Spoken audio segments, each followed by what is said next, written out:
Most likely issues to come up in ACCA September 2025 SBL Exam Menu Craft, Part 2.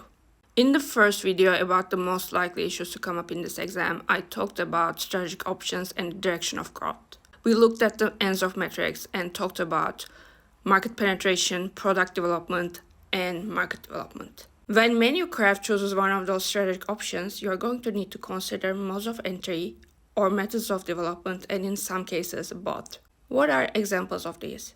One example is if they decide to penetrate further into the Ayeland market, selling their existing meal kits to their existing customers. For example, they can get into a strategic partnership with a supermarket so that they have a new sales and distribution channel and they can start selling their meal kits in physical stores and maybe the website of the supermarket. Another example would be if they decide on market development and they say they are going to sell the meal kits in a neighboring country. How are they going to do that?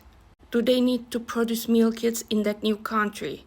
And if they do, are they going to have a strategic partnership with an existing meal kit company in the new country? Or are they going to acquire a company? How is that going to work out?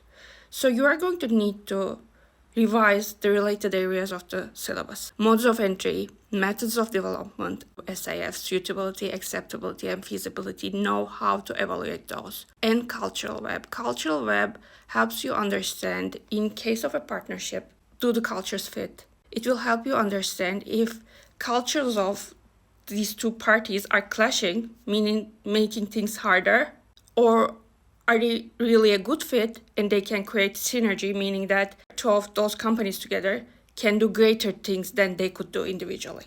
Also, read this technical article about growing in partnership.